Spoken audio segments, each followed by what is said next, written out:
আজি মই তোমালোকৰ আগত যিটো বিষয় আলোচনা কৰিম সেইটো হৈছে সমতা বা ইংলিছত কয় ইকুৱেলিটি। সমতা শব্দটো আমি ৰাজনীতি বিজ্ঞানৰ ছাত্ৰ বা ছাত্ৰী হিচাপে আমি খুব সঘনাই প্ৰয়োগ কৰোঁ। কেইটামান শব্দ আমি সঘনাই শুনো, লিবাৰ্টি, ইকুৱেলিটি, ফ্ৰেটাৰ্নিটি। এইকেইটা হৈছে গণতন্ত্ৰৰ মূল ভেটি।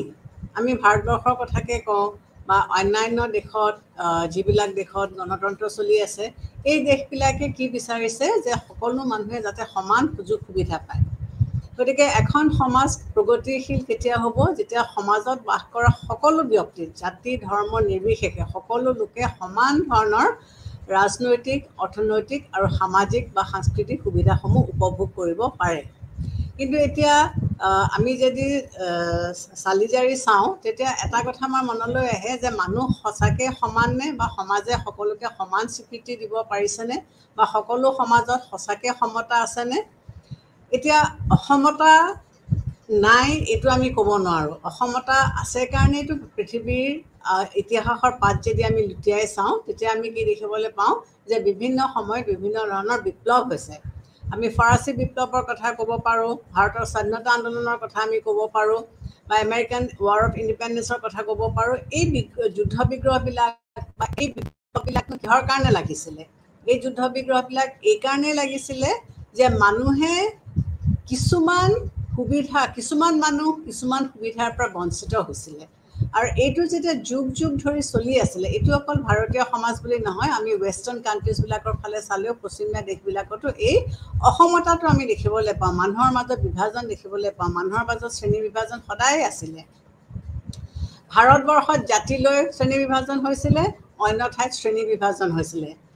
আমাৰ আগৰ দিনত আমাৰ ভাৰতবৰ্ষত কি হৈছিলে, মানুহৰ মাজত জাতিভেদ বুলি পেলাই আমি কওঁ যে জাতি প্ৰথাক লৈ পেলাই মানুহৰ মাজত আমি ভাগ কৰিছিলোঁ, উচ্চ নিচ জাতি আমি কৰিছিলোঁ, আৰু তাক আমি ইমপ্লিমেণ্ট কৰিবৰ কাৰণে বা সমাজত আমি তাক চলাই নিবৰ কাৰণে আমি তাক ভগৱানৰ আখ্যা দিছিলোঁ। ভাৰতীয় সমাজ ব্যৱস্থাখন কেনেকুৱা আছিলে? মানুহবিলাক দুৰ্বল আছিলে, মানুহ অশিক্ষিত আছিলে, অন্ধবিশ্বাসী আছিলে।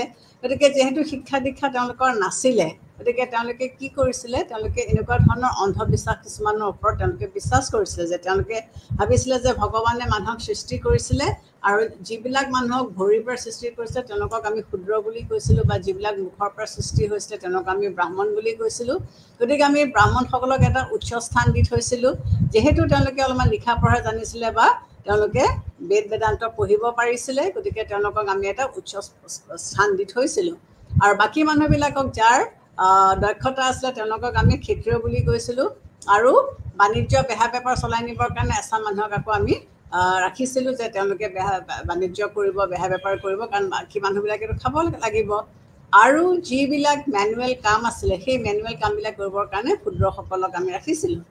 গতিকে অলৰেডি সমাজত এটা ইনইকুৱেলিটিৰ সৃষ্টি হৈছিলে, আৰু এইবিলাক ক্ৰমান্বয়ে যেতিয়া এটা ৱাটাৰ টাইট কম্পাৰ্টমেণ্টত পৰি গ'ল, তেতিয়া মানুহবিলাক সজাগ হ'ল যে জন্মৰ সময়ত আমাৰতো এই বিভাজনবিলাক নাছিলে। ভগৱানেতো আমাৰ পিঠিত কাকো একো চাপ মাৰি দিয়া নাছিলে যে এওঁ অমুক কাষ্টত জন্ম হ'ব, এওঁ অমুক কাষ্টত জন্ম হ'ব। গতিকে এইবিলাক চব মানুহে সৃষ্টি কৰা, আৰু এই সৃষ্টি যিটো মানুহে কৰিছিলে, এইটো এনেকুৱা এটা সময়ত ৰূপান্তৰিত হৈছিলেগৈ যে কিছুমান মানুহক আমি লাহে লাহে অস্পৃশ্য বা মানুহবিলাকক আমি ঘৃণা কৰিবলৈ ধৰিলোঁ, যিটোৱে অভাৰ দ্য ইয়াৰ্ছ একেধৰণে চলি থকাৰ কাৰণে কি হ'ল, অভাৰ দ্য ইয়াৰ্ছ আমি মানুহবিলাকক এটা মানে বেলেগ বেলেগ স্তৰত আমি তেওঁলোকক ভাগ কৰি পেলালোঁ, যিটোৱে সমাজত অসমতাৰ সৃষ্টি কৰি পেলালে।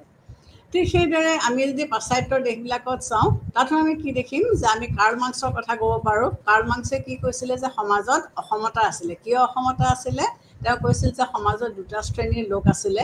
এটা হৈছিলে ধনী শ্ৰেণী, যোনে সম্পদবিলাক নিয়ন্ত্ৰণ কৰিছিলে, যাৰ হাতত মালিকী স্বত্ব আছিলে, আৰু যিসকল লোকৰ মালিকী স্বত্ব আছিলে তেওঁলোকে কি কৰিছিলে, অন্য শ্ৰমৰ লোকক তেওঁলোকে নিয়ন্ত্ৰণ কৰিছিলে, তেওঁলোকক চলাইছিলে, তেওঁলোকৰ ওপৰত অতিচাৰ্য বা তেওঁলোকৰ ওপৰত তেওঁলোকৰ প্ৰভাৱ বিস্তাৰ কৰিছিলে। আৰু সেই দুখীয়া মানুহৰ যিটো শ্ৰম, সেই শ্ৰমদানৰ বিনিময়ত তেওঁলোকে যিটো মূল্য পাব লাগিছিলে, সেই মূল্যটো তেওঁলোকে নাপাইছিলে। গতিকে এইদৰে সমাজ ব্যৱস্থা চলি আছিলে। গতিকে মানুহে কি বিচাৰিছিলে যে এই অসমতাটো নাইকিয়া হৈ যাব লাগে, আৰু লাহে লাহে তেওঁলোকে কি কৰিবলৈ ধৰিলে, যেতিয়া ব্ৰিটিছৰ উপনিৱেশবাদ চলি আছিলে, মানুহবিলাকে দেখিলে যে ব্ৰিটিছসকলে মানুহবিলাকৰ ওপৰত যথেষ্ট ধৰণৰ দৌৰাত্ম্য চলাইছিলে, মানুহবিলাকক তেওঁলোকে ঘৃণা কৰিছিলে, তেওঁলোকৰ কমপ্লেক্সন ৱাইজ হওক, তেওঁলোকৰ এডুকেশ্যন ৱাইজ হওক, তেওঁলোকৰ আৰ্থিক ক্ষেত্ৰত হওক, গোটেইবিলাক ক্ষেত্ৰতে তেওঁলোকে কি কৰিছিলে, মানুহবিলাকক তেওঁলোকে হীন চকুৰে চাবলৈ ধৰিছিলে, আৰু যিটোৱে আমাৰ এই সমাজত অসমতাটো চলি থাকিলে। আৰু এই অসমতাটো চলি থাকিছে, সেইটো আজিৰ দিনৰ বস্তু নহয়, এইটো আদিম যুগৰ পৰা চলি আহিছে। গতিকে এই অসমতাবিলাক নাইকিয়া কৰি পেলাই সমাজত সকলো মানুহে যাতে সমান ধৰণৰ সা সুবিধা পায়, আৰু এই সমান ধৰণৰ সা সুবিধা পাই পেলাই মানুহে যাতে নিজৰ আত্মবিকাশ কৰিব পাৰে আৰু ৰাজনৈতিক, সামাজিক আৰু অৰ্থনৈতিক ক্ষেত্ৰত সমভাৱে আগবাঢ়ি যাব পাৰে, সেই ব্যৱস্থাবিলাক আজিৰ আধুনিক যুগৰ সংবিধানবিলাকত সন্নিৱিষ্ট কৰা হৈছে, আৰু তাকেই আমি সমতা বুলি ক'বলৈ পাৰোঁ বা সমতা বুলি আমি কওঁ। গতিকে আমি বিভিন্ন ধৰণৰ ব্যৱস্থা আমি লৈছোঁ আমাৰ সংবিধানৰ মাধ্যমে। আমি ভাৰতবৰ্ষৰ সংবিধানৰ ফালে যদি আমি চাওঁ, তেতিয়া আমি দেখিম যে এই অসমতাবিলাক নাই বুলিতো ভাৰতীয় সংবিধান প্ৰণেতাসকলে নাই কোৱা, তেওঁলোকে আছে বুলি কৈছে। আৰু এইবিলাকক নাইকিয়া কৰিবৰ কাৰণে তেওঁলোকে মৌলিক অধিকাৰৰ চেপ্টাৰটো ইনকৰ্পৰেট কৰি পেলাই ইয়াত সকলো মানুহে যাতে জাতি, বৰ্ণ, ধৰ্ম নিৰ্বিশেষে সকলো মানুহে যাতে সমান সুযোগ সুবিধা পায়, তাৰ ব্যৱস্থা তেওঁলোকে কৰিছে। গতিকে লাস্কিয়ে কি কৈছে যে বিশেষ সুযোগ সুবিধাৰ অনুপস্থিতিয়ে হৈছে সমতা। সকলো মানুহে সমান সুবিধা পায়। সমাজত যদি কোনোবা মানুহে বিশেষ সুবিধা লৈছে, তেতিয়াহ'লে সেইখন সমাজত অসমতা থাকিবই। Equality means first of all absence of special privileges. গতিকে সমাজত কোনো ধৰণৰ বিশেষ প্ৰিভিলেজ, বিশেষ স্পেচিয়েল কেটেগৰী অফ পিপলৰ কাৰণে বিশেষ কোনো ধৰণৰ স্পেচিয়েল সুবিধা নাথাকে। বিশেষ সুযোগ সুবিধাৰ অনুপস্থিতিয়ে হৈছে সমতা। গতিকে সকলো মানুহকে আমি সমান ধৰণৰ সুযোগ বা সুবিধা আমি দিব লাগিব। তাৰোপৰি তেওঁ আকৌ কি কৈছে যে সকলোৰে বাবে উপযুক্ত সুযোগ সুবিধাৰ ব্যৱস্থা কৰাই সমতা।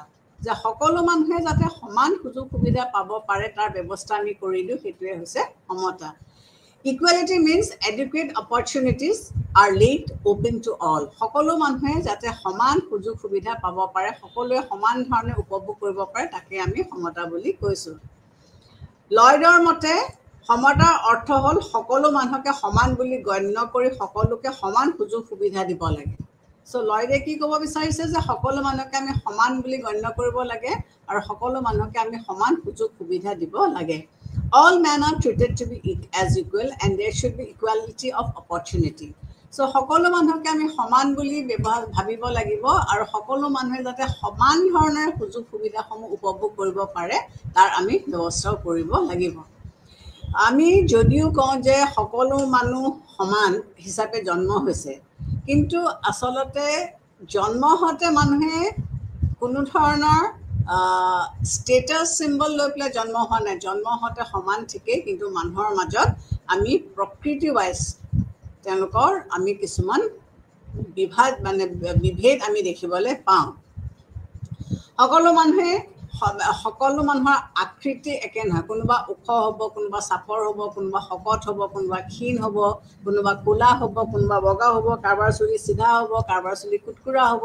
গতিকে এই ডিফাৰেঞ্চবিলাক অলৰেডি মানুহৰ মাজত আছে। যদিও জন্মগতভাৱে আমি সকলোকে একে বুলি কওঁ, কিন্তু প্ৰকৃতিক লৈ পেলাই, শাৰীৰিক শক্তি লৈ পেলাই মানুহৰ মাজত বিভিন্ন ধৰণৰ বিভাজন বা বিভেদ আমি দেখিবলৈ পাওঁ।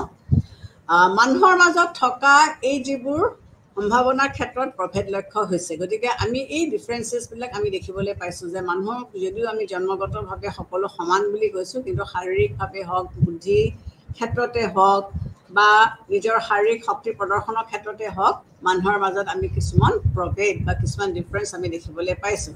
গতিকে এই ডিফাৰেঞ্চবিলাক থকাৰ কাৰণে আমি কি কওঁ যে মানুহৰ মাজত অসমতা আছে। গতিকে ইকুৱেলিটি মানুহৰ মাজত নাই, ইনইকুৱেল মানুহবিলাক। মানুহৰ কৰ্মশক্তি, মানুহৰ বিদ্যা বুদ্ধি, এইবিলাকৰ মাজত আমি প্ৰভেদ দেখিবলৈ পাইছোঁ। গতিকে সকলো মানুহে সমান একেখন স্কুলতে পঢ়ি সকলো ল'ৰা ছোৱালীয়ে একেধৰণৰ নম্বৰ নাপায়, একেজন টিচাৰে পঢ়ায়, কিন্তু ল'ৰা ছোৱালীয়ে কেনেকৈ সেই শিক্ষাখিনি ৰিচিভ কৰিছে, তেওঁলোকৰ ব্ৰেইনে কেনেকৈ লৈছে, সেইটোৰ ওপৰত ভিত্তি কৰি কোনোবা ফাৰ্ষ্ট হ'ব, কোনোবা ছেকেণ্ড হ'ব, কোনোবা হয়তো ফেইল কৰিব, কোনোবা হয়তো মধ্যমীয়া হ'ব। গতিকে এই ডিফাৰেঞ্চটো তাতে আহি যায়।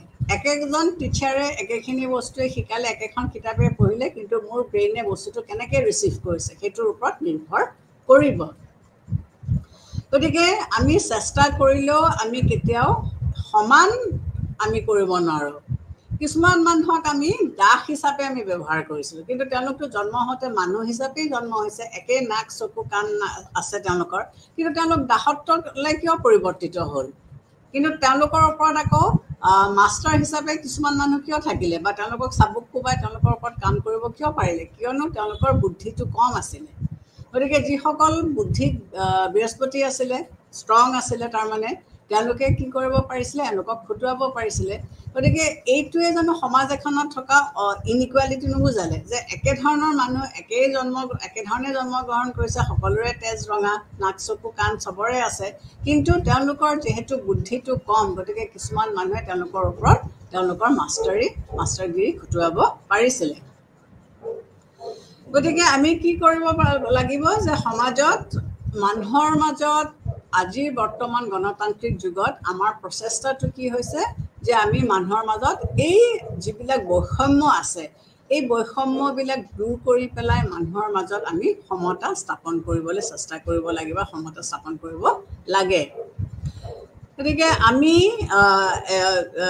যদি এটা সংগঠিত জীৱন আমি যাপন কৰিবলৈ বিচাৰিছোঁ তেতিয়াহ'লে মানুহৰ মাজত এই যিবিলাক বৈষম্য আছে এই বৈষম্যবিলাক দূৰ কৰি পেলাই মানুহক আমি ডিফাৰেঞ্চেছ গুচাই পেলাই মানুহক আমি কিছুমান সুযোগ সুবিধা আমি দিব লাগিব সমাজত সকলো মানুহে যে সমানে সুবিধা সুযোগ পাব লাগে সেইটোৰ ওপৰত আমি গুৰুত্ব দিব লাগে আৰু আমি কি কৰিব নালাগিব এই যিবিলাক আমাৰ সুযোগ সুবিধা কথা আমি কৈছোঁ এই সুযোগ সুবিধাবিলাক সমাজৰ সকলো শ্ৰেণীৰ লোকে পাব লাগিব জাতি বৰ্ণ ধৰ্ম নিৰ্বিশেষে সকলো মানুহে যাতে গভৰ্ণমেণ্টে দিয়া সকলো সুযোগ সুবিধা মানুহে পায় তাৰ ব্যৱস্থা আমি কৰিব লাগিব সমতাক আমি দুটা ভাগত চাব পাৰোঁ এটা পজিটিভ আৰু এটা নেগেটিভ এটা হৈছে সকাৰাত্মক আৰু এটা হৈছে নকাৰাত্মক দুই ধৰণে আমি ইয়াক বিশ্লেষণ কৰি চাব পাৰোঁ যিবিলাক সমতাক আমি সকাৰাত্মক দিশৰ পৰা চাবলৈ হয় তেতিয়াহ'লে আমি ক'ব লাগিব যে সকলো লোকৰ কাৰণে সমান সুযোগ সুবিধা থাকিব লাগে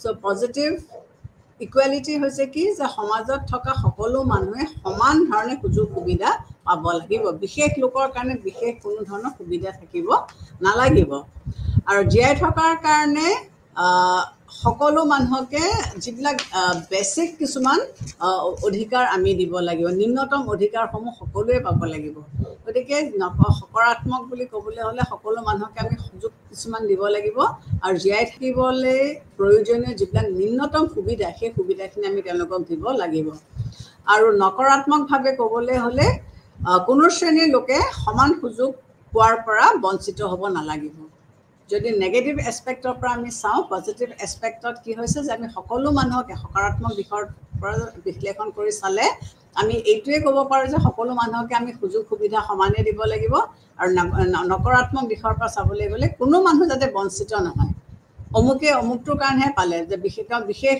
কেটেগৰীত পৰে গতিকে তেওঁ পালে সেই বিশেষ কেটেগৰীৰ বস্তুটো আজিৰ বৰ্তমান যুগত গণতান্ত্ৰিক যুগত কোনেও সেই বিশেষ ধাৰণাটো ৰাখিব নোখোজে যে সমাজৰ সকলো মানুহেই সমান কিন্তু যদিও আমি কৈছোঁ যে আমি সমতাৰ ওপৰত গুৰুত্ব দিছোঁ কিন্তু বহুত ক্ষেত্ৰত কি হৈছে যে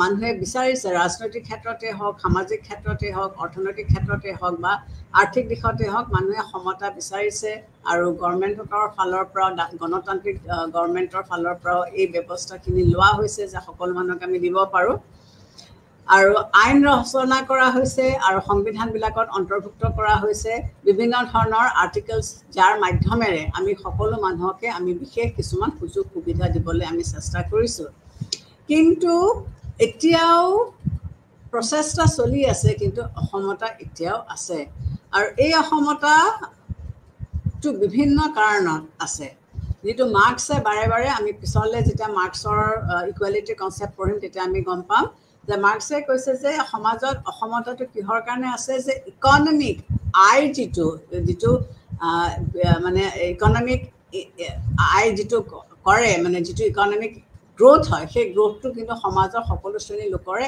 একেধৰণেৰে নহয় গতিকে যিসকলৰ হাতত ধন আছে, যিসকলৰ হাতত উৎপাদনৰ গোটেই আহিলাবিলাক আছে, তেওঁলোকৰ হাতত খনিজ পদাৰ্থ আছে, তেওঁলোকৰ হাতত গোটেই টেকন'লজি আছে, নলেজ আছে, এই মানুহবিলাকে কিন্তু সদায় তেওঁলোকৰ হাতত সদায় ধন নাহে। আৰু যাৰ হাতত ধন আহে তেওঁলোকে সমাজ এখনৰ ৰাজনৈতিক, অৰ্থনৈতিক, ইকনমিক সকলো দিশতে তেওঁলোকৰ প্ৰভাৱ তেওঁলোকে বিস্তাৰ কৰিব পাৰে।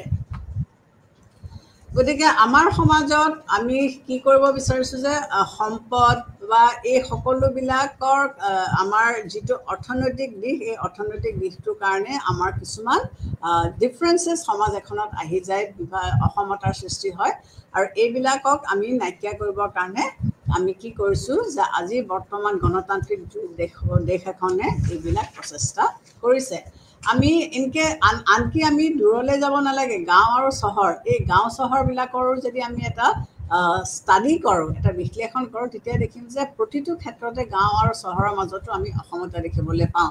এখন সমাজ, চহৰীয়া সমাজ এখনৰ ডিফাৰেঞ্চ বেলেগ ধৰণৰ হ'ব, গাঁৱৰ সমাজ এখনৰ ডিফাৰেঞ্চ বেলেগ ধৰণৰ হ'ব, বা গাঁও আৰু সমাজ এই দুটা বস্তু মানে আৰ্বান ছ'চাইটি আৰু ৰুৰেল ছ'চাইটি, গাঁও আৰু আমি যদি চহৰ চাওঁ তেতিয়াও দেখিম যে তাত বেলেগ বেলেগ ধৰণৰ অনুসূচিত জাতিসকলৰ শিক্ষাৰ হাৰ, তেওঁলোকৰ লিভিং ষ্টেণ্ডাৰ্ড, তেওঁলোকৰ ইনকাম আৰ্নিং কেপাচিটি, এইবিলাক চব বেলেগ হ'ব।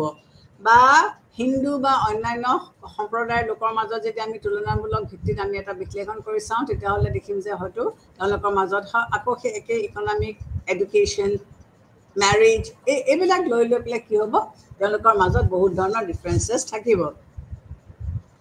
গতিকে ভাৰতবৰ্ষত আমি মানুহৰ মাজত অসমতা আছে যদিও জন্মগতভাৱে ৰুচুৱে ক'ব বিচাৰিছে যে সকলো মানুহ সমান, কিন্তু মানুহৰ যিটো প্ৰকৃতি, মানুহৰ যিটো গ্ৰ'থ, গঠন, গাৰ গঠন, মানুহৰ যিটো শাৰীৰিক শক্তি, মানুহৰ যিটো মানসিক চিন্তাধাৰা, এই গোটেইবিলাকৰ মাজত কিন্তু প্ৰভেদ আছে, মানুহবিলাকৰ মাজত কিন্তু ডিফাৰেঞ্চ আছে। গতিকে এই ডিফাৰেঞ্চবিলাক থকাৰ কাৰণে সমাজ এখনত অসমতা আছে। আৰু আজিৰ বৰ্তমান যুগৰ মেইন থ্ৰাষ্ট এৰিয়াটো হৈছে কি যে চৰকাৰে এই অসমতাবিলাক দূৰ কৰি পেলাই মানুহৰ মাজত সমতাৰ সৃষ্টি কৰিবৰ কাৰণে চেষ্টা কৰিছে। এতিয়া এই বিপ্লৱবিলাকৰ মই কথা কৈছিলোঁ তোমালোকক, ফৰাচী বিপ্লৱৰ কথা কৈছিলোঁ। ফৰাচী বিপ্লৱনো কিয় হ'ল? কিয়নো সেই সময়ত যিখন ফৰাচী সমাজ আছিলে, সেই ফৰাচী সমাজখন আজিৰ দৰে উন্নত নাছিলে। কিন্তু তাত যিসকল সম্ভ্ৰান্ত লোক আছিলে, যাক আমি এৰিষ্টক্ৰেচি বুলি কওঁ বা এৰিষ্টক্ৰেট লোক বুলি কওঁ, তেওঁলোকৰ লিভিং লাইফষ্টাইল, তেওঁলোকৰ থিংকিং প্ৰচেছ, তেওঁলোকৰ শিক্ষা দীক্ষা অন্যান্য লোকতকৈ বেলেগ আছিলে। গতিকে এনেকুৱাও আমি পাইছোঁ যে তেওঁলোকে যেতিয়া সেই সময়ত আজিৰ নিচিনা ৰাস্তা পদূলি নাছিলে বা আজিৰ নিচিনা গাড়ী ঘোঁৰা নাছিলে, তেওঁলোকে ঘোঁৰা গাড়ীত এৰিষ্টক্ৰেটিক লোকসকলে ট্ৰেভেল কৰিছিলে। আৰু যিটো ঘোঁৰা গাড়ীত কেৰেজ বুলি কয়, সেই কেৰেজত যেতিয়া তেওঁলোকে গৈছিলে, ঘোঁৰা চেকুৰাই দিয়ে, আৰু ঘোঁৰাৰ আগত যদি সৰ্বসাধাৰণ মানুহ বা তেওঁলোকৰ ল'ৰা ছোৱালীও আহি পৰিল, তেওঁলোকে ঘোঁৰাটোৰ চেকুৰ টানি নিদিয়ে, কিয়নো ঘোঁৰাটোৱে কষ্ট পাব। দৰকাৰ পৰিলে ঘোঁৰাই ট্ৰাম্পল কৰি মানুহৰ গাৰ ওপৰেদি, বাচ্ছাৰ গাৰ ওপৰেদি লৈ গুচি যাব। এনেকুৱা ধৰণৰ অত্যাচাৰী আছিলে। কিন্তু আল্টিমেটলি মানুহে কি কৰিলে, ফৰাচী মানুহসকলে বিপ্লৱ কৰিলে, ৰাজতন্ত্ৰৰ বিৰুদ্ধে তেওঁলোকে বিপ্লৱ কৰিলে, এৰিষ্টক্ৰেচি এগেইনষ্টে তেওঁলোকে বিপ্লৱ কৰিলে। আৰু ফৰাচী বিপ্লৱৰ মূল মন্ত্ৰ কি আছিলে? Liberty, equality and fraternity. Liberty, সকলোকে স্বতন্ত্ৰতা লাগে, সকলোকে সমতা লাগে, আৰু সকলোকে সমভাতৃভাৱে ভাবিব লাগিব, সকলোকে সমান বুলি ভাবিব লাগিব। ভাৰতবৰ্ষত স্বাধীনতা আন্দোলন কিয় হ'ল? যে ব্ৰিটিছসকলে আমাক শাসন কৰিছিলে। আগতেও মই কৈছোঁ যে আমাৰ ভাৰতীয় সমাজ ব্যৱস্থা অলপমান পিছপৰা, আমি অশিক্ষিত আছিলোঁ, আমি গছ গছনি লতা এইবিলাকক আমি বিশ্বাস কৰিছিলোঁ, পূজা কৰিছিলোঁ। যিহেতু আমাৰ শিক্ষা দীক্ষা নাছিলে, গতিকে আমাৰ ৰাস্তা পদূলিবিলাকো ভাল নাছিলে, আমি নৰবলি দিছিলোঁ, আমি বাল্য বিবাহত বিশ্বাস কৰিছিলোঁ, আমি সাপ, ডাঙৰ এইবিলাক পূজা কৰিছিলোঁ, বা ডাঙৰ পাথৰক আমি পূজা কৰিছিলোঁ, নৰবলিৰ ওপৰত বিশ্বাস কৰিছিলোঁ। এইবিলাক আমি কিয় কৰিছিলোঁ? এইকাৰণেই কৰিছিলোঁ যে আমি জানো যে যিহেতু আমাৰ শিক্ষা দীক্ষা নাছিলে। গতিকে ব্ৰিটিছবিলাকে আহি পেলাই তেওঁলোকে আমাৰ পৰিস্থিতিটো দেখি পেলাই, মই সেই হিষ্টৰিকেল পাৰ্টটো বা হেৰিলে আমি নাযাওঁ, আমি ব্ৰিটিছবিলাকে আমাৰ যিটো ৰাজনৈতিক পৰিৱেশ সেই সময়ত দেখিলে, গতিকে তেওঁলোকে বেহা বেপাৰ কৰাৰ নামত আহি লাহে লাহে তাহাঁতে ইনফিলট্ৰেট কৰি পেলাই তেওঁলোকে আমাৰ শাসন কাৰ্য বা শাসনভাৰ তেওঁলোকৰ হাতলৈ লৈ ল'লে। কিন্তু আল্টিমেটলি তেওঁলোকেও মাষ্টাৰ আৰু শ্লেভ, এই দুটা ধৰণৰ ব্যৱহাৰে তেওঁলোকে কৰিলে আমাৰ ওপৰত তেওঁলোকে শাৰীৰিকভাৱে আমাক কষ্ট দিলে আমাৰ আৰ্থিক সম্পদ গোটেইবিলাক তেওঁলোকে লুটি পাতি লৈ গ'ল আল্টিমেটলি কি হ'ল তেওঁলোক যেতিয়া আমি আন্দোলন কৰিবলগীয়া হ'ল আৰু আন্দোলন কৰি পেলাই বহুত মানুহে তেওঁলোকে জীৱন বলিদান দিবলগীয়া হ'ল আৰু তাৰপিছত আমি স্বাধীনতা লাভ কৰিলোঁ এই স্বাধীনতা লাভৰ পিছত যিখন সমাজ আমি পালোঁ তেওঁলোকে এৰি থৈ যোৱা সেইখন কি পাইছিলোঁ যে অসমতাৰে ভৰপূৰ প্ৰতিটো ক্ষেত্ৰতে প্ৰতিটো ফিল্ডতে আমাৰ অসমতা আছিলে গতিকে আল্টিমেটলি যেতিয়া আমাৰ সংবিধানখন ৰচনা কৰা হৈছিলে এই সংবিধানখনত তেওঁলোকে ইকুৱেলিটি শব্দটো ইনকৰ্পৰেট কৰিছিলে প্ৰস্তাৱনাত এইকাৰণে কৰিবলগীয়া হৈছিলে যাতে এইবিলাকৰ মাধ্যমেৰে লিগেল মাধ্যমেৰে আমি আমাৰ সমাজত কিছুমান ইকুৱেলিটিৰ ব্যৱস্থা যাতে আমি কৰিব পাৰোঁ এতিয়া আমি চাওঁ আমাৰনো ইকুৱেলিটি কনচেপ্টটো আমি কোন কোন ক্ষেত্ৰত আমি প্ৰযোজ্য কৰিব পাৰোঁ বা কোন কোন ক্ষেত্ৰত আমি ইয়াক ইমপ্লিমেণ্ট কৰিব পাৰোঁ প্ৰথমতে ইয়াৰ ক্লাছিফিকেশ্যনটো চাওঁ ক্লাছিফিকেশ্যন মানে সমতাৰ শ্ৰেণী বিভাজন প্ৰথমতে কি পালোঁ আমি নাগৰিক সমতা যাক আমি ইংলিছত চিভিল ইকুৱেলিটি বুলি কওঁ নাগৰিক সমতা মানে কি বুজায় নাগৰিকসকলে ৰাষ্ট্ৰৰ সকলো মানুহে যাতে ৰাষ্ট্ৰই যিবিলাক অধিকাৰ দিছে সেই সুবিধাবিলাক যাতে সমাজৰ সকলো শ্ৰেণীৰ লোকে পায় তাকে তেওঁলোকে অধিকাৰ বুলি কৈছে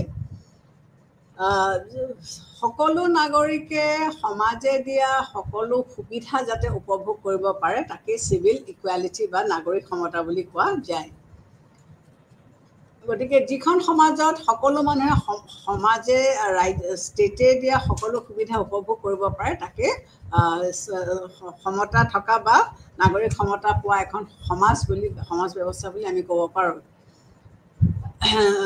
সমাজত কিছুমান লোকে বিশেষ সুবিধা পোৱা অনুচিত সমাজত বিভিন্ন লোক থাকে ঠিকেই কিন্তু সেই লোকসকলক আমি বিশেষ কিছুমান সুবিধা পোৱা কৰি দিব নালাগে বা তেওঁলোকৰ বিশেষ কিছুমান সুবিধা পোৱাৰ পৰা আমি বঞ্চিত কৰিব লাগে জাতি ধৰ্ম বৰ্ণ নিৰ্বিশেষে সকলো মানুহ আইনৰ চকুত সমান গতিকে আইনে সকলো মানুহকে সমান দৃষ্টিকোণৰ পৰা চায় আইনৰ দৃষ্টিত সকলো সমান ধনী দুখীয়া ধৰ্ম ভেদভাৱ তেওঁলোকৰ মাজত একো নাথাকে যেতিয়া কোনো ৰাষ্ট্ৰই সকলো নাগৰিককে একে ৰকমৰ সামাজিক ৰাজনৈতিক আৰু অৰ্থনৈতিক অধিকাৰ ভোগ কৰিবৰ কাৰণে সুবিধা কৰি দিব পাৰে তেতিয়াই সমাজত তেওঁলোকক সমতাৰ অধিকাৰী বুলি আমি ক'ব পাৰোঁ যেতিয়া ৰাষ্ট্ৰ এখনে নাগৰিকসকলক ৰাষ্ট্ৰখনে দিয়া সকলোবিলাক অধিকাৰ সি অৰ্থনৈতিকেই হওক সি আৰ্থিকেই হওক সি ৰাজনৈতিকেই হওক উপভোগ কৰিব পাৰে তেতিয়াহ'লে আমি তেওঁলোকক এখন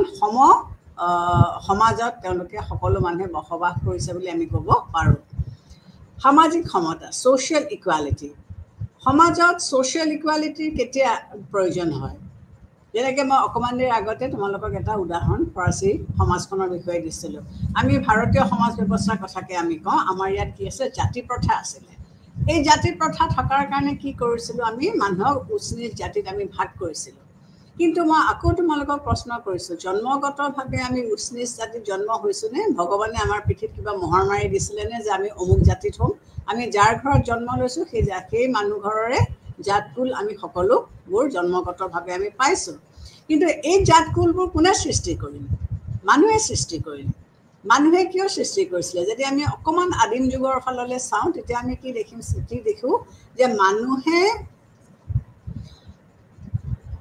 নিজৰ সুবিধাৰ কাৰণে তেওঁলোকে কিছুমান কাম ভাগ কৰি লৈছিলে যাৰ অলপমান বুদ্ধি আছিলে যি অকণমান লিখা পঢ়া পাৰিছিলে তেওঁলোকে ধৰা বেদ বেদান্তসমূহ পঢ়িছিলে বা ধৰ্মীয় কাম কাজ বিলাকৰ ফালে চাইছিলে বা যোনে যাৰ বাহুবল আছিলে তেওঁলোকে ৰাজ্যখন চলাইছিলে এইদৰে নিজৰ প্ৰবৃত্তিৰ ওপৰত ভিত্তি কৰি মানুহক ভাগ কৰা হৈছিলে কিন্তু ক'ব নোৱাৰাকৈ কালক্ৰমত এই গোটেই বস্তুটো এটা জাতি প্ৰথালৈ পৰিণত হ'ল আৰু সময়ৰ লগে লগে এই জাতি প্ৰথাটো ইমান জটিল হৈ পৰিলে যে মানুহক আমি বেলেগ বেলেগ লেয়াৰত আমি ভাগ কৰি পেলালোঁ আৰু এনেকুৱা কৰি পেলালোঁ যে যিবিলাকক আমি নিম্ন বুলি ভাবিছোঁ তেওঁলোকক আমি ইমানেই নিম্ন স্তৰলৈ ৰূপান্তৰিত কৰিলোঁ যে তেওঁলোকক ছাঁটো পৰিলেও আমি তেওঁলোকৰ আশে পাশে আমি সেই য'ত তেওঁলোকৰ ছাঁটো পৰিব সেই পানীখিনিও আমি নাখাওঁ গতিকে এনেকুৱা এটা পৰ্যায় এটা সময়ত পাইছিলেগৈ যে সেই নিম্ন খাপৰ মানুহখিনিক আমি যিবিলাক আমাৰ নিম্ন খাপৰ মেনুৱেল কাম সেইবিলাকহে আমি কৰিবলৈ দিছিলোঁ কিন্তু এইবিলাকক আমি এটা সময়ত নাম দিলোঁ হৰিজন, যাক গান্ধীয়ে কৈছিলে flower children, children of god বা ফ্লাৱাৰ চিলড্ৰেন বুলি তেওঁ কৈছিলে। ব্ৰিটিছৰ দিনতো এই সামাজিক বিভাজনটো আছিলে। ব্ৰিটিছবিলাকে যিবিলাক সময়ত বজাৰলৈ আহে তেতিয়া ইণ্ডিয়ান মানুহবিলাক যাব নোৱাৰে, তেওঁ যিবিলাক সময়ত তেওঁলোকে থিয়েটাৰ ঘৰলৈ আহে বা তেওঁলোকৰ ল'ৰা ছোৱালীয়ে পাৰ্কত খেলে, সেইকেইটা দিনত ইণ্ডিয়ান ল'ৰা ছোৱালী আহিব নোৱাৰে। এইবিলাক তেওঁলোকে মেন মেড ডিফাৰেঞ্চেছ। গতিকে সামাজিক ইকুৱেলিটি আনিবলৈ হ'লে এই মানুহে সৃষ্টি কৰা যিবিলাক পাৰ্থক্য বা যিবিলাক ডিফাৰেঞ্চেছ আছিলে, এই পাৰ্থক্যবিলাক বা এই ডিফাৰেঞ্চেছবিলাক গুচাবৰ কাৰণে আমি চেষ্টা কৰিছোঁ।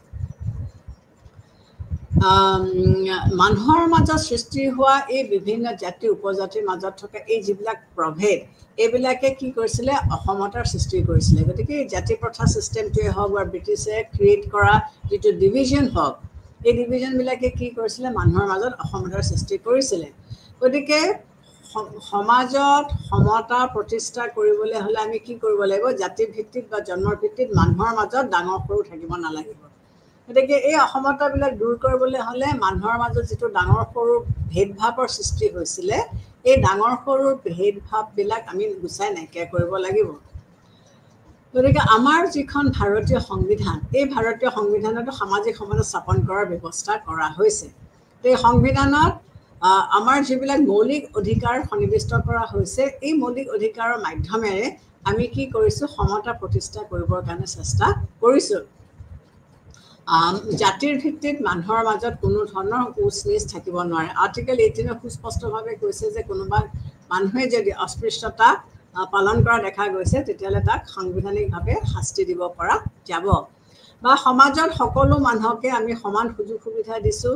কোনোবাই যদি কাৰোবাক যদি আমি বঞ্চিত কৰিছোঁ, তেতিয়াহ'লে আমাৰ বিভিন্ন উপায় আছে, মেথডছ আছে, কোৰ্ট কাছাৰী আছে, যাৰ মাধ্যমেৰে আমি বঞ্চিত হোৱা অধিকাৰসমূহ আমি আকৌ ঘূৰাই পাব পাৰোঁ। সমান ৰাজনৈতিক অৰ্থনৈতিক সুবিধা সকলো মানুহে যাতে সমানে পায়। তাৰ পিছৰ সমতাটো কি আছে, প্ৰাকৃতিক সমতা বা নেচাৰেল ইকুৱেলিটি। মানুহে সৃষ্টি কৰা যিবিলাক বৈষম্য, এইবিলাক নথকাটোকে প্ৰাকৃতিক সমতা বুলি কয়। যিখন সমাজত মানুহে সৃষ্টি কৰা বৈষম্য তাৰতম্য নাথাকে, সেইখনেই হৈছে প্ৰাকৃতিক সমতা। ৰুছৰ মতে জন্মৰ সময়ত সকলো মানুহে সমান বা একেই। জন্মৰ সময়ত কোনো ধৰণৰ প্ৰভেদ নাথাকে, কিন্তু সকলো মানুহক আমি একেধৰণে আমি ভাবিছোঁ, কোনো ধৰণৰ ডিফাৰেঞ্চেছ নাথাকে।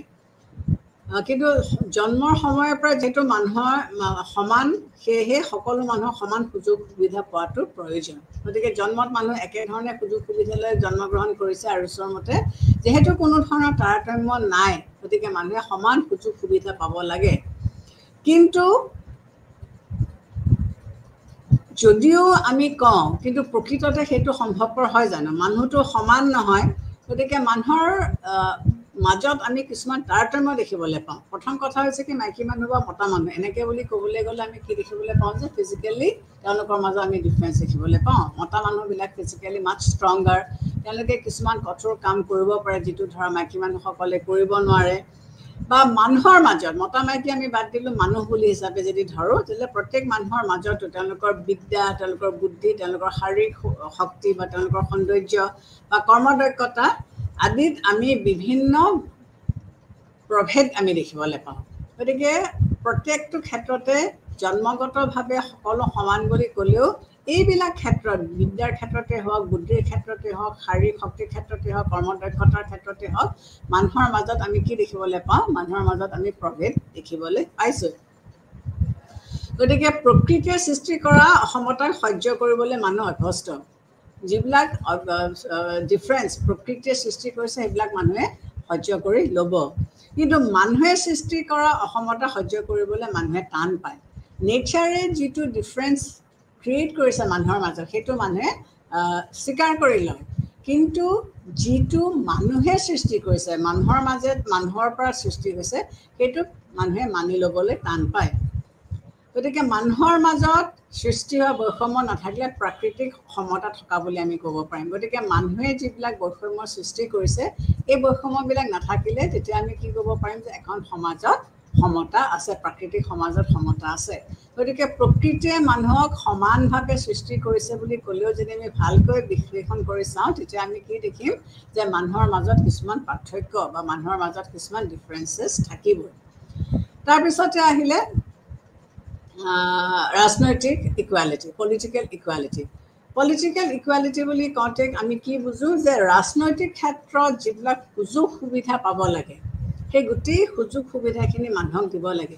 ইয়াত আমি তিনিটা বস্তু, আমি এইটো ডিটেইলছত পিছত আলোচনা কৰিম, ইয়াত আমি তিনিটা বস্তুত ফ'কাছ কৰোঁ। এটা হৈছে কি যে সকলো মানুহে ভোটাধিকাৰ পাব লাগিব।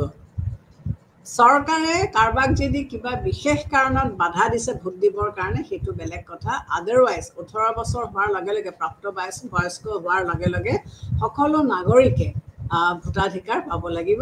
দ্বিতীয়তে কি হৈছে, নাগৰিকে প্ৰতিদ্বন্দ্বিতা কৰাৰ সুবিধা পাব লাগিব। প্ৰত্যেকজন নাগৰিকে অকল ভোট দিলেই নহ'ব, তেওঁলোকে যদি ইচ্ছা কৰে তেওঁলোকে এজন প্ৰাৰ্থী হিচাপে তেওঁলোকে প্ৰতিদ্বন্দ্বিতা কৰিব পাৰিব লাগিব। আৰু তৃতীয়তে, যদি অৰ্হতা আছে তেতিয়াহ'লে সেই অৰ্হতা থকা এজন ব্যক্তিয়ে চৰকাৰী চাকৰিৰ কাৰণে আবেদন কৰিব পৰা বা চৰকাৰী চাকৰিৰ কাৰণে এপ্লাই কৰিব পৰা হ'ব তেওঁ লাগিব। গতিকে যেতিয়া এই তিনিটা দিশ ফুলফিল হয়, তেতিয়াহ'লে বৰ্তমান যুগৰ এখন গণতান্ত্ৰিক দিশত আমি কি আছে বুলি কওঁ, আমি ৰাজনৈতিক সমতা আছে বুলি কওঁ। গতিকে ভোটাধিকাৰ, প্ৰতিদ্বন্দ্বিতা কৰা আৰু চৰকাৰী চাকৰি কৰিবলৈ আবেদন পত্ৰ দাখিল কৰিব পৰা সুবিধাটো যিখন ৰাষ্ট্ৰই নাগৰিকসকলক দিছে, সেই ৰাষ্ট্ৰখনতে আমি কি বুলি ক'ব পাৰোঁ, ৰাজনৈতিক অধিকাৰ আছে বুলি আমি ক'ব পাৰোঁ। তাৰপিছতে আহিলে অৰ্থনৈতিক অধিকাৰ, ইকনমিক ইকুৱেলিটি। অৰ্থনৈতিক অধিকাৰ সমতাই কি কৰিছে, অন্য অধিকাৰৰ মূল ভেটি। য'ত অৰ্থনৈতিক ইকুৱেলিটি নাথাকিব, তাত অন্যবিলাক অধিকাৰে মানুহৰ কোনো ধৰণৰ বিকাশ সাধন কৰিব নোৱাৰিব। কিন্তু অৰ্থনৈতিক অধিকাৰ মানে এইটো নুবুজায় যে সকলো মানুহৰ সমান অৰ্থনৈতিক সুবিধা সকলোৱে পাব, সেইটোও নুবুজায়। ইয়াক আমি দুটা আৰ্থিক দিশত আমি সকলো মানুহৰ মাজতে আমি প্ৰভেদ দেখিবলৈ পাম। ইয়াক আমি দুটা দিশৰ পৰা অধ্যয়ন কৰিব পাৰোঁ, এটা হৈছে নকাৰাত্মক আৰু এটা হৈছে সকাৰাত্মক। নকাৰাত্মক অৰ্থনৈতিক অধিকাৰ বুলি ক'লে আমি অৰ্থনৈতিক সমতা বুলি ক'লে আমি কি বুজোঁ, যে বিশেষ লোকৰ কাৰণে কোনো বিশেষ সুবিধাৰ ব্যৱস্থা থাকিব নালাগিব। যে ইকনমিক ইকুৱেলিটি কোনে পাব লাগিব, সমাজত থকা সকলো শ্ৰেণীৰ লোকে পাব লাগিব, কোনো বিশেষ লোকৰ কাৰণে বিশেষ সুবিধা থাকিব নালাগিব। আৰু সকাৰাত্মক দিশৰ পৰা আমি ক'বলৈ গ'লে জীৱন ধাৰণৰ কাৰণে নিম্নতম আৰ্থিক সুবিধা সকলো লোকে পাব লাগিব। যে জীৱন যাপন কৰিবৰ কাৰণে বেছিক যিখিনি লাগে, বেছিক আৰ্থিক সহায় যিখিনি লাগে, সেই আৰ্থিক সাহায্যখিনি এখন সমাজৰ সকলো লোকে পাব লাগিব। গতিকে আমি নকাৰাত্মক বা সকাৰাত্মক দুটা দিশৰ পৰা এইটো ব্যৱস্থা এইটো আমি বিশ্লেষণ কৰি চাব পাৰোঁ। গতিকে এইকেইটা আমি কিছুমান ইকুৱেলিটিৰ ক্ষেত্ৰত আমি দেখিবলৈ পাইছোঁ, বা টাইপছ অফ ইকুৱেলিটি বুলি আমি ক'ব পাৰোঁ। এতিয়া সুযোগ সুবিধাৰ ক্ষমতা বা equality of opportunity. Equality of opportunity বুলি ক'লে আমি কি বুজোঁ, যে সমভাৱে সকলো ব্যক্তিৰ বিকাশৰ সুবিধা আমি কৰি দিব লাগিব। এখন সমাজত বসবাস কৰা সকলো লোকে সমান সুযোগ সুবিধা পাই পেলাই যাতে তেওঁলোকৰ আত্মবিকাশ কৰিব পাৰে, তাকে সুযোগ সুবিধা বুলি কয়। এই সুযোগ সুবিধাখিনি সমাজৰ সকলো শ্ৰেণীৰ লোকে পাব লাগিব। এচাম শ্ৰেণীয়ে যদি পায় তেতিয়াহ'লে সেইটো শ্ৰেণীৰ বিকাশ আগবাঢ়ি যাব, আৰু যিটো শ্ৰেণীয়ে নাপায় তেওঁলোকৰ বিকাশ ৰৈ যাব, তেতিয়াহ'লে সেইটোতো কেতিয়াও ডেভেলপমেণ্ট নহ'ল। গতিকে এখন সমাজৰ বিকাশ কেতিয়া হ'ব, যেতিয়া সেই সমাজত থকা সকলো লোকে সমান সুযোগ সুবিধাসমূহ পায়।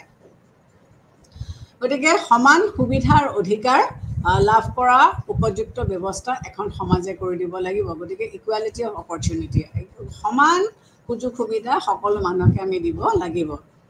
গতিকে এই সমান সুবিধাসমূহ পালে তেওঁলোকৰ কি হ'ব, ৰাজনৈতিক, অৰ্থনৈতিক, সামাজিক ক্ষেত্ৰত নিজৰ নিজৰ পাৰদৰ্শিতা তেওঁলোকে দেখুৱাব পাৰিব লাগিব, আৰু ইয়াত কোনো ধৰণৰ পাৰ্থক্য থাকিব নালাগিব। গতিকে ৰাজনৈতিক, অৰ্থনৈতিক, সামাজিক সুবিধা পাব লাগিব, আৰু এই সুবিধাসমূহ পাই পেলাই তেওঁলোকে আগবাঢ়ি যাব পাৰিব।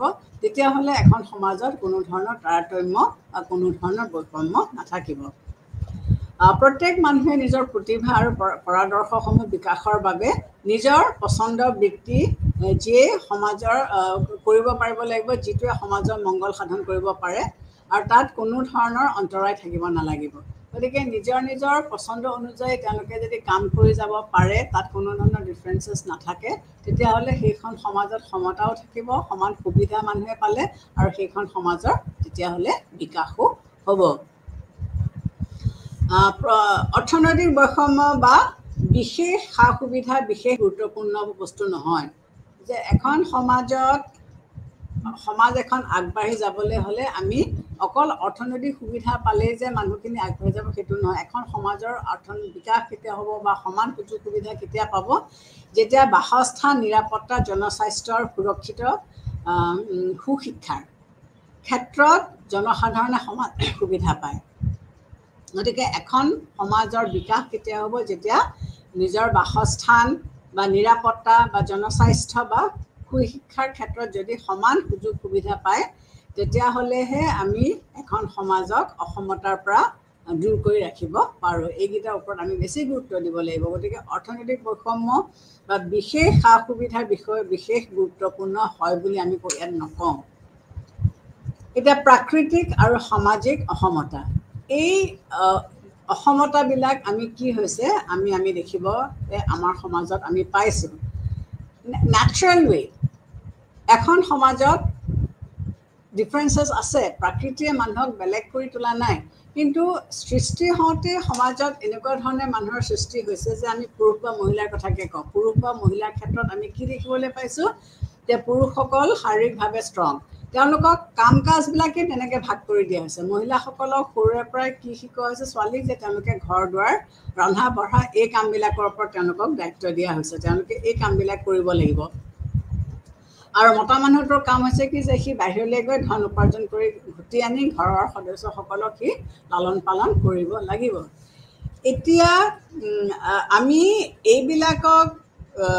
এইবিলাকে কি কৰিছে, এখন সমাজত থকা যিবিলাক ইনইকুৱালিটি, প্ৰাকৃতিক সমাজত থকা ইনইকুৱালিটিৰ কথা কৈছে। ছায়েন্স এণ্ড টেকন'লজিয়ে এতিয়া কি কৰিছে, এইবিলাক নাইকিয়া কৰিবৰ কাৰণে চেষ্টা কৰিছে। আজিকালি শিক্ষা দীক্ষা সকলোকে দিওঁ, পুৰুষকে হওক মহিলাকে হওক, আমি সকলো মানুহকে শিক্ষা দীক্ষা আমি দিছোঁ।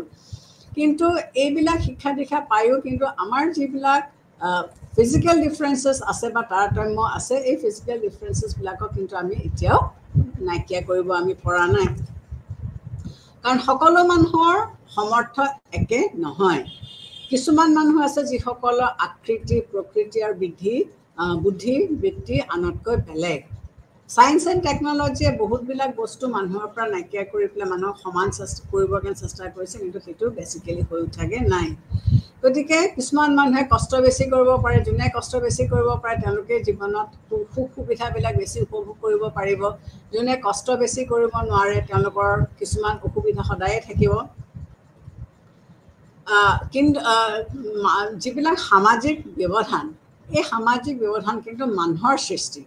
প্ৰকৃতিয়ে শাৰীৰিক গঠন হিচাপে মানুহৰ ডিফাৰেঞ্চ এটা সৃষ্টি কৰিব পাৰে, কিন্তু এইটো সমাজত বসবাস কৰিবলৈ লৈ পেলাই মানুহৰ মাজত এই শাৰীৰিক ডিফাৰেঞ্চেছবিলাক কিন্তু বেছি হৈ পৰিছে।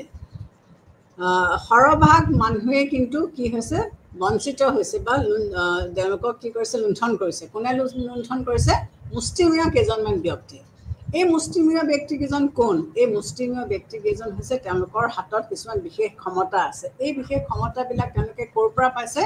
কিছুমান হৈছে জন্মগত বা কিছুমান হৈছে তেওঁলোকে আৰোহণ কৰিছে, তেওঁলোকে একুৱায়াৰ কৰিছে। গতিকে এই যিকেইজন মানুহে অলপ বিশেষ সুবিধা বা বিশেষ পাৱাৰ তেওঁলোকে পাইছে, এই মানুহখিনিয়ে কি কৰিছে, তেওঁলোকে আনৰ ওপৰত তেওঁলোকৰ আধিপত্য স্থাপন কৰিছে। এইবিলাক ক্ষেত্ৰত তেওঁলোকে কি কৰিছে, জাতি বা ধৰ্ম, বৰ্ণ, লিংগ এইবিলাকৰ মাজত তেওঁলোকে বিভেদ আনি দিছে। গতিকে এই বিভেদবিলাক সেই যিচাম শ্ৰেণীৰ কিছুমান অকণমান কেপাচিটিটো আছে বা তেওঁলোকৰ অলপ ইণ্টেলিজেঞ্চ লেভেলটো বেলেগ, এইবিলাকৰ মাধ্যমেৰে তেওঁলোকে কি কৰিছে, এই বস্তুখিনি লৈ লৈছে। গতিকে যদি বিশেষ শ্ৰেণীক আমি বিশেষ সুবিধা প্ৰদান কৰি সামাজিক অসমতা, সমাজ ধৰ্মৰ ৰক্ষা কৰিবৰ কাৰণে আমি চেষ্টা কৰিব লাগিব। গতিকে কোনো লোকক আমি এই বিশেষ ষ্টেটাছ এটা বা বিশেষ এটা সুবিধা আমি দিব নালাগে গতিকে আমি সকলো মানুহকে সমানে সুযোগ সুবিধা দি পেলাই সমানে আগবঢ়াই নিব লাগিব প্ৰকৃতিয়ে ডিফাৰেন্স কিছুমান জন্মগতভাৱে কৰি দিছে শাৰীৰিকভাৱে বা হেৰিভাৱে কিন্তু তাৰ পিছৰ যিখিনি অসমতা এখন সমাজত আহিছে সেইখিনি মেন মেড আৰু আজি বৰ্তমান যুগৰ আমাৰ যিবিলাক দেশে গণতন্ত্ৰক আঁকোৱালি লৈছে এই গণতন্ত্ৰ আঁকোৱালি লোৱা দেশবিলাকে কিন্তু সমতাৰ ওপৰত গুৰুত্ব দিছে so that সমাজৰ সকলোবিলাক লোকে সকলো ধৰণৰ সুবিধা পাই পেলাই নিজৰ আত্মবিকাশ কৰি আগবাঢ়ি যাব পাৰে আমাৰ দাসত্ব প্ৰথাৰ কথা কৈছিলোঁ যে ব্ৰিটিছসকলে দাস মানে ৰোমান্সবিলাকৰ ক্ষেত্ৰত আমি চাওঁ বা আগৰ পাশ্চাত্য সমাজবিলাক যদি আমি বিশ্লেষণ কৰি চাওঁ তেতিয়াহ'লে তাত কি আছিলে দাস প্ৰথা আছিলে দাস প্ৰথা কি কাৰণে আছিলে যে কিছুমান মানুহক তেওঁলোকে বিচা কিনা কৰিব পাৰিছিলে মানুহে মানুহক বিক্ৰী কৰিব পাৰে জানো ভাৰতত জাতি প্ৰথা আছিলে তাত স্লেভাৰী ছিষ্টেম আছিলে গতিকে এইবিলাক মানুহে সৃষ্টি কৰা গতিকে মানুহে সৃষ্টি কৰা এইবিলাকক আমি গুচাবৰ কাৰণে চেষ্টা কৰিব লাগিব আৰু এতিয়া পৃথিৱীখন বহুত উন্নত হ'ল বহুতখিনি আগবাঢ়ি গ'ল গ্ল'বেলাইজেশ্যন আহিলে আইন কানুন বেলেগ হ'ল আৰু এই আইন কানুনবিলাক বেলেগ হোৱাৰ লগে লগে আমি কি কৰিব চেষ্টা কৰিছোঁ যে যিবিলাক ম্যান ক্ৰিয়েটেড ডিফাৰেন্সেছ মহিলাসকলৰ আৰু পুৰুষসকলৰ মাজতে হওক বা সমাজত সৃষ্টি হোৱা যিবিলাক ছ'চিয়েল ইনইকুৱালিটিজ আছে এই ডিফাৰেন্সেছবিলাক নাইকিয়া কৰিবৰ কাৰণে আমি চেষ্টা কৰিছোঁ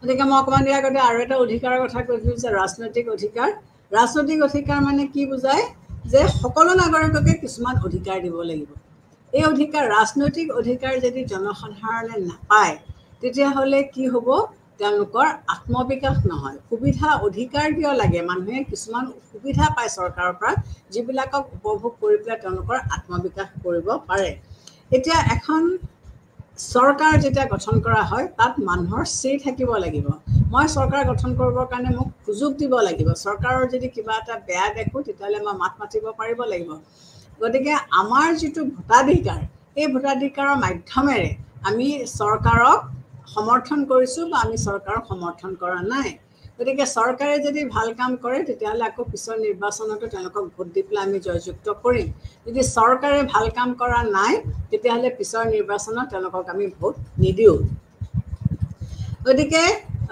ৰাজনৈতিক সুবিধা সকলো মানুহে সমানভাৱে পোৱাটোকে ৰাজনৈতিক অধিকাৰ বুলি কোৱা হয় এই ক্ষেত্ৰত আমি তিনিটা ক্ষেত্ৰত ৰাজনৈতিক সমতা থকা বুলি ক'ম কেতিয়া ক'ম যেতিয়া জাতি ধৰ্ম বৰ্ণ নিৰ্বিশেষে সকলো মানুহে ভোটাধিকাৰ পায় সকলো মানুহে ভোট দিব পাৰে বা অৰ্হতা সম্পন্ন সকলো নাগৰিকে নিৰ্বাচনত প্ৰতিদ্বন্দ্বিতা কৰিব পাৰে তেতিয়াই আমি ৰাজনৈতিক সমতা আছে বুলি ক'ম বা অৰ্হতা সম্পন্ন সকলো নাগৰিকে চৰকাৰী চাকৰিৰ কাৰণে আবেদন কৰিব পাৰে তেতিয়াহ'লে আমি তেওঁলোকক ৰাজনৈতিক সমতা আছে বুলি আমি ক'ব পাৰিম এই অধিকাৰসমূহৰ কাৰণে নাগৰিকে কি কৰিব পাৰে ৰাষ্ট্ৰৰ বিভিন্ন কাৰ্যকলাপত তেওঁলোকে অংশগ্ৰহণ কৰিব পাৰে বা কৰাটো প্ৰয়োজন বুলি তেওঁলোকে অনুভৱ কৰিব পাৰে গতিকে চৰকাৰে কি কৰিব পাৰে যে তেওঁলোকে চৰকাৰী যিবিলাক কাৰ্যকলাপ তাত এই তিনিটা বিশেষ পইণ্ট মই যিটো উল্লেখ কৰিলোঁ যে প্ৰতিবেদন কৰিব পৰা অধিকাৰ বা প্ৰতিদ্বন্দ্বিতা কৰিব পৰা অধিকাৰ বা ভোটাধিকাৰ এই বস্তুকেইটা থাকিলে জনসাধাৰণে ফিল কৰিব যে তেওঁলোকৰ এখন সমাজৰ এটা অংগ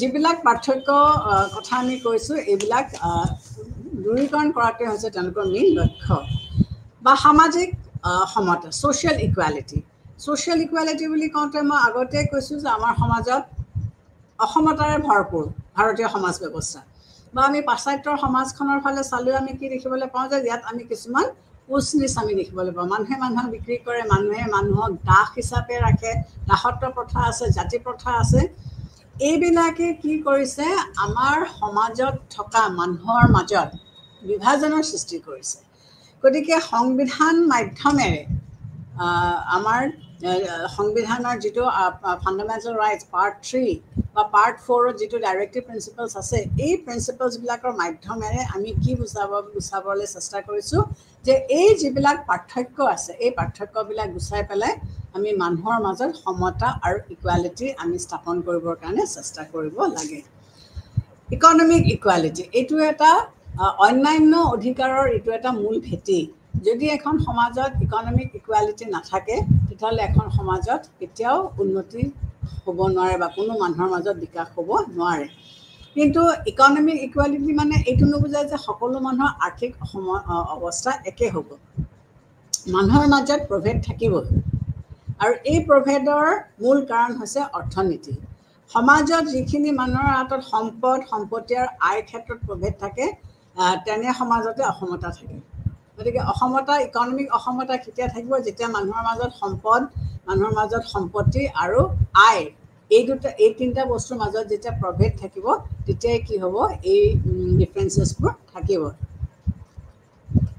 গতিকে অৰ্থনৈতিক অৱস্থাই সমতাই দুটা বস্তু বুজায় এটা হৈছে নকাৰাত্মকভাৱে প্ৰকাশ কৰিবলৈ হ'লে আমি ক'ব লাগে যে বিশেষ লোকৰ কাৰণে বিশেষ কোনো ধৰণৰ সুবিধা থাকিব নালাগিব আৰু সকাৰাত্মকভাৱে যদি আমি ইয়াক প্ৰকাশ কৰিবলৈ বিচাৰিছোঁ তেতিয়াহ'লে জীয়াই থাকিবৰ কাৰণে নিম্নতম যিবিলাক আৰ্থিক সুবিধা আমাক লাগে সেই আৰ্থিক সুবিধাখিনি আমি সকলোৱে পাব লাগিব এই দুটা ব্যৱস্থা থাকিলে আমি কি ক'ব পাৰোঁ যে এখন সমাজত অৰ্থনৈতিক সমতা আছে বুলি আমি ক'ব পাৰোঁ কিন্তু আমি কি দেখোঁ যে সমাজ ব্যৱস্থাটো কাৰ্ল মাৰ্ক্সে কোৱাৰ নিচিনাকৈ এনেকুৱা ধৰণে কৰা হৈছে যে কিছুমান ব্যক্তিৰ হাততে আমি কি দেখিবলৈ পাওঁ যে ক্ষমতা কেন্দ্ৰীভূত হৈ থাকে আৰ্থিক ক্ষমতাটো কেন্দ্ৰীভূত হৈ থাকে আৰু যিখিনি মানুহৰ হাতত আৰ্থিক ক্ষমতা কেন্দ্ৰীভূত হৈ থাকে সেইটো হৈছে এটা মুষ্টিমীয় গ্ৰুপ আৰু এই মুষ্টিমীয় গ্ৰুপটোৱে সমাজৰ সকলো দিশতে সি ৰাজনৈতিক দিশতে হওক সি সংস্কৃতিক দিশতে হওক সি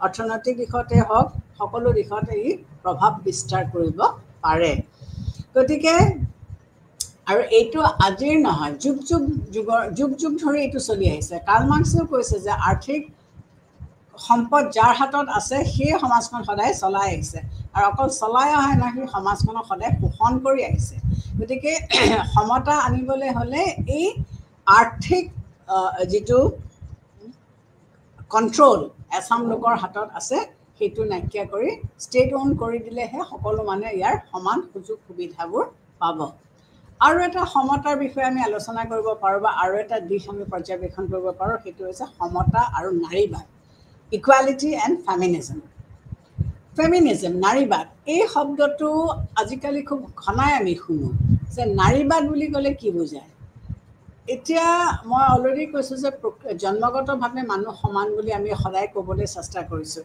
কিন্তু প্ৰাকৃতিক দিশৰ পৰা যদি আমি পৰ্যবেক্ষণ কৰি চাওঁ তেতিয়াহ'লে বায়'লজিকেলি জৈৱিকভাৱে বা লিংগভাৱে পুৰুষ আৰু মহিলাৰ মাজত কিন্তু বিভাজন আছে গতিকে কি হৈছে অসমতা আছে এই কাৰণেই যে পুৰুষ আৰু মহিলাৰ শাৰীৰিক ষ্ট্ৰেংথ একে নহয় গঠন একে নহয় আৰু এইটোৰ সুবিধা লৈ পেলাই আমাৰ কি হৈছে পুৰুষতান্ত্ৰিক সমাজ আমি এখন পেট্ৰিয়াৰ্কিকেল ছ'চাইটিত আমি বসবাস কৰিছোঁ আৰু এই পুৰুষতান্ত্ৰিক সমাজ বা পেট্ৰিয়াৰ্কিয়ে কি বিচাৰিছে যে মহিলাসকলক যুগ ধৰি তেওঁলোকক তলত দবাই ৰাখিবৰ কাৰণে চেষ্টা কৰিছে তেওঁলোকক সুবিধা সমতা দিয়া নাই আৰু এইটো কোন ক্ষেত্ৰত দিয়া নাই যে তেওঁলোকক মানে যেহেতু শাৰীৰিকভাৱে তেওঁলোকে কিছুমান কাম কৰিব পৰা নাই তেওঁলোকক দুৰ্বল বুলি ৰাখি পেলাই তেওঁলোকৰ কোনটো এৰিয়াৰ ভিতৰত থাকি তেওঁলোকে কাম কৰিব সেইটো ডিফাইন কৰি দিছে গতিকে তেওঁলোকে কি কৰিব ঘৰ চোৱা চিতা কৰিব ল'ৰা ছোৱালী জন্ম দিব ৰন্ধা বঢ়া কৰিব তাৰমানে ঘৰৰ চাৰিসীমাৰ ভিতৰত তেওঁলোক সোমাই থাকি পেলাই তেওঁলোক আবদ্ধ থাকিব লাগিব আৰু তেওঁলোকে তেওঁলোকৰ কাম কাজবিলাক কৰিব লাগিব এই বস্তুটোৰ প্ৰতি যিটো প্ৰতিবাদ হৈছে যিটো বিপ্লৱ হৈছে সেইটোকে নাৰীবাদী বুলি কয় যে নাৰীকো সমানে সুযোগ সুবিধা দি পেলাই সমাজত আগবাঢ়ি যাব পৰাকৈ তেওঁলোকৰ আত্মবিকাশ হ'ব পৰাকৈ যিখিনি পুৰুষে আমাক বাধা দিছে সেইখিনি আমি মানি নলওঁ চ' এইটোকে আমি নাৰীবাদ বুলি কওঁ যে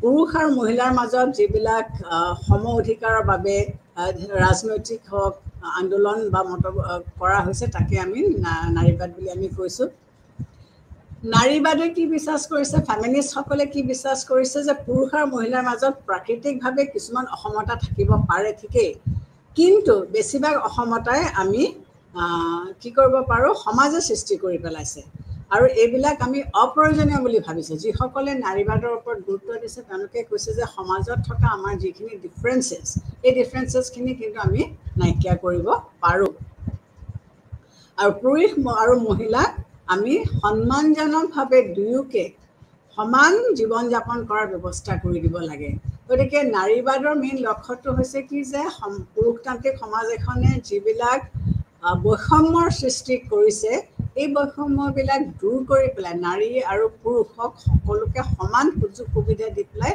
সমানে আত্মবিকাশ কৰাৰ সুবিধা বা ব্যৱস্থা কৰি দিব লাগে কিন্তু মানৱ সমাজত যিবিলাক চলিত নীতি সেই চলিত নীতিবিলাক একদম একেধৰণৰ নহয় আমি বিভিন্ন সময়ত যুগে যুগে আমি কি দেখিছে মহিলাৰ বিভিন্ন সামাজিক আৰু মৰ্যাদাৰ পৰা আমি বঞ্চিত কৰি আহিছোঁ আমি ডিমাণ্ড কৰিছোঁ কিন্তু তথাপিও দেখি আহিছোঁ কি যে মহিলাসকলক বিভিন্ন মৰ্যাদাৰ পৰা আমি তেওঁলোকক বঞ্চিত কৰি আহিছোঁ জনসংখ্যাৰ ফালৰ পৰাও নাৰী পুৰুষ যদিও সমান পুৰুষতান্ত্ৰিক সমাজত কি হৈছে নাৰী পুৰুষৰ লগত সম অধিকাৰৰ পৰা আমি বঞ্চিত কৰি ৰাখিছোঁ যদি ষ্টেটিষ্টিকেল ডেটাটো চাওঁ তেতিয়াহ'লে পুৰুষ আৰু মহিলাৰ সংখ্যাটো সমান কিন্তু হ'লেও আমি নাৰীসকলক কিছুমান সুবিধাৰ পৰা বা কিছুমান মৰ্যাদা দিয়াৰ পৰা আমি তেওঁলোকক বঞ্চিত কৰি ৰাখিছোঁ আমি আমাৰ যিটো পুৰুষতান্ত্ৰিক সমাজ বা পেট্ৰিয়াৰ্কি এই পেট্ৰিয়াৰ্কিটোৱে কি বিশ্বাস কৰিছে যে পুৰুষ আৰু মহিলাৰ মাজত একে স্থান থাকিব নোৱাৰে কাৰণ মহিলাসকল অলপ নিম্ন স্থানৰ গতিকে এই বস্তুটোকে নাইকিয়া কৰিবৰ কাৰণে এটা আমি চেষ্টা চলাই আহিছোঁ মই অকণমান আগতে কৈছোঁ যে বায়'লজিকেল বা জৈৱিক বা লিংগৰ পাৰ্থক্যৰ দ্বাৰা পুৰুষ আৰু মহিলাৰ মাজত অসমতা থাকিব পাৰে পুৰুষে বাচ্ছা জন্ম দিব নোৱাৰে কিন্তু মহিলাই বাচ্ছা জন্ম দিব পাৰে কাৰণ তেওঁলোকৰ ফিজিকেল ষ্ট্ৰাকচাৰটো তেনেকুৱা আগৰ দিনত এইটোৱেই কথা আছিলে যে মহিলাগৰাকীয়ে বাচ্ছা জন্ম দিয়াৰ পৰা লালন পালন কৰালৈকে গোটেইখিনি কৰিব লাগিব কিন্তু এতিয়া নাৰীবাদীসকলে কৈছে যে লালন পালনৰ ক্ষেত্ৰত দেউতাকৰ কেলে ৰোল নাই দেউতাকেওতো সমানে এটা বাচ্চাক লালন পালন কৰিব পাৰে মাক এজনীয়ে যদি ভাত ৰান্ধি পেলাই ল'ৰা ছোৱালী চাব পাৰে দেউতাকে বাহিৰত কাম কৰি আহি কিয় ল'ৰা ছোৱালী চাব নোৱাৰে আৰু এনেকুৱা ক'ত লিখা আছে যে মহিলা এগৰাকীয়ে বাহিৰত কাম কৰি পেলাই ল'ৰা ছোৱালী বা ঘৰখন চাব নোৱাৰিব গতিকে এওঁলোকে কি বিচাৰিছে যে মহিলাসকলে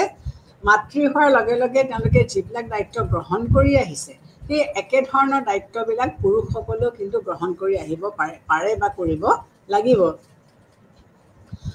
গতিকে এওঁলোকে কি কৈছে যে এইদৰে যদি পুৰুষ আৰু মহিলাই মিলি পেলাই কাম কৰে তেতিয়াহ'লে তেওঁলোকৰ মাজত যিটো অসমতাৰ সৃষ্টি হৈছে এই অসমতাবিলাক ক্ৰমান্বয়ে লাহে লাহে নাইকিয়া হৈ যাব এতিয়া বিশ্বায়নৰ সময় গ্ল'বেলাইজেশ্যনৰ সময় গতিকে এই গ্ল'বেলাইজেশ্যনৰ সময়ত নাৰী আৰু পুৰুষে সমানে সুযোগ সুবিধা পাইছে গতিকে এগৰাকী মাতৃয়ে তেওঁ আজিকালি ডুৱেল ৰোল প্লে কৰে বা তেওঁ কি কৰিব বিচাৰে দ্বিতীয় ভূমিকা তেওঁ পালন কৰিব পাৰে তেওঁ এখন চৰকাৰ তেওঁ চাকৰিও কৰিব পাৰে তেওঁ ঘৰ দুৱাৰো তেওঁ চাব পাৰে গতিকে তেওঁ শিক্ষা দীক্ষা লৈ পেলাই তেওঁ মানে সমাজ এখনত তেওঁ আগবাঢ়ি যাব পাৰিছে বা আগবাঢ়ি যাব পৰা হৈছে গতিকে আজিকালি ৱুমেন্স ডে হিচাপে ইউএনৰ এটা পাৰ্টিকুলাৰ ডেট ফিক্স কৰি লৈছে য'ত তেওঁলোকে আন্তৰ্জাতিক নাৰী দিৱস পালন কৰে আৰু এই দিৱসটোৰ মাধ্যমেৰে তেওঁলোকে নাৰী আৰু পুৰুষৰ মাজত সমতা স্থাপন কৰিবৰ কাৰণে তেওঁলোকে চেষ্টা কৰিছে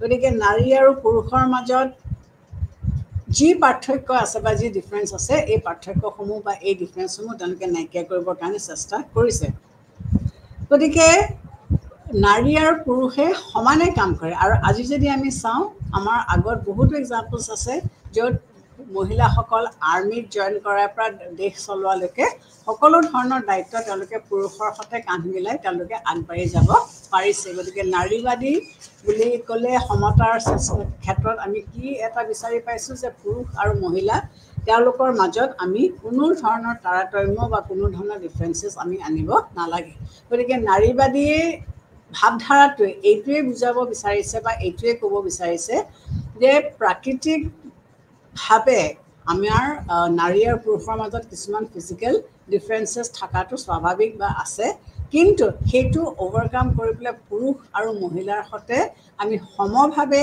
আগবাঢ়ি যাবৰ কাৰণে চৰকাৰে সকলোকে সমান সুযোগ সুবিধাও দিব লাগে তাৰপিছত আহিলে মাৰ্ক্সবাদ আৰু সমতা মাৰ্ক্সে সমতাৰ বিষয়ে কি কৈছে? মাৰ্ক্সে কৈছে যে আমি বুৰঞ্জীৰ পাত লুটিয়াই চাওঁ তেতিয়াহ'লে আমি সমাজত কি দেখিম যে সদায় দুটা শ্ৰেণীৰ সৃষ্টি হৈছে। এটা শ্ৰেণীয়ে সদায় শোষণ কৰি আহিছে আৰু এটা শ্ৰেণী সদায় শোষণৰ ওপৰত চলিছে।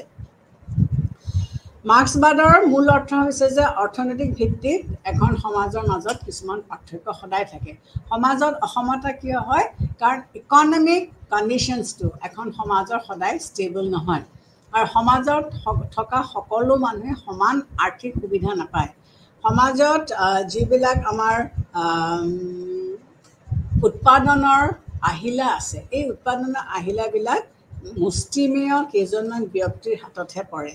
এই মুষ্টিমেয় ব্যক্তিয়ে তেওঁলোকৰ এই আৰ্থিক সাহায্য বা আৰ্থিক যিটো উৎপাদনৰ আহিলাসমূহ তেওঁলোকৰ হাতলৈ পৰিলে এইটোৰ সুবিধা লৈ পেলাই তেওঁলোকে কি কৰে? আনৰ ওপৰত তেওঁলোকে শোষণ কৰে।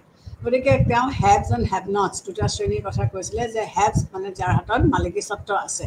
এই মালিকী স্বত্ব থকা লোকসকলে কি কৰে? অন্য লোকক খটুৱায়, কামত খটুৱায় আৰু তেওঁলোকে যিটো শ্ৰমদান কৰে সেই শ্ৰমদানৰ বিনিময়ত যিটো মূল্য তেওঁলোকে পায় এই শ্ৰমিক শ্ৰেণীৰ হাতত থকা মূল্যটো কম হয়। গতিকে তেওঁলোকে এটা সুখ সমৃদ্ধিৰ জীৱন যাপন তেওঁলোকে কৰিব নোৱাৰে। তেওঁলোকে সদায় মালিকসকলৰ ওপৰত তেওঁলোক নিৰ্ভৰশীল হৈ পৰে আৰু মালিকসকলৰ ওপৰত তেওঁলোক চলিবলগীয়া হয়।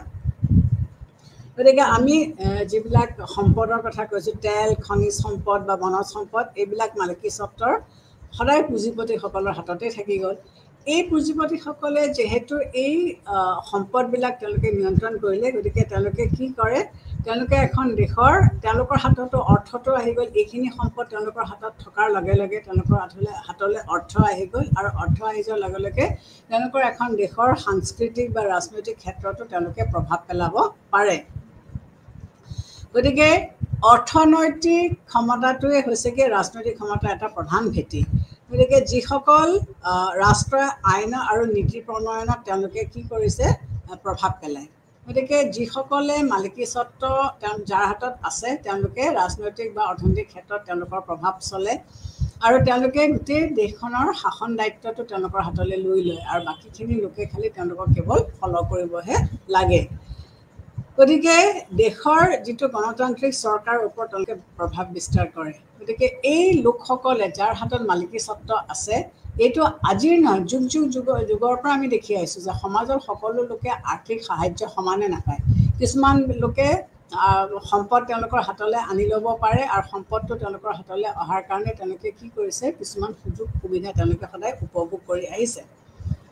গতিকে সমাজৰ পৰা আমি যদি অসমতাক গুচাবলৈ হয় তেতিয়াহ'লে মাৰ্ক্সে কি কৈছে যে ব্যক্তিগত সম্পত্তি লাভৰ ক্ষেত্ৰত আমি সীমাবদ্ধতা আনি দিব লাগিব।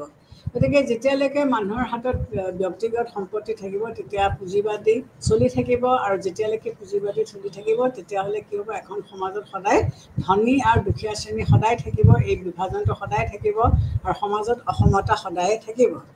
গতিকে সমাজত অৰ্থনৈতিক মৰ্যাদা লাভৰ ওপৰত আমি গুৰুত্ব দিব লাগিব যাতে এই বিভাজনবিলাক আমি গুচাই পেলাই, মালিকী স্বত্ব গুচাই পেলাই আমি সমাজত সকলো লোকে সমান আৰ্থিক সুযোগ সুবিধা যাতে পায় তাৰ ওপৰত আমি গুৰুত্ব দিব লাগিব।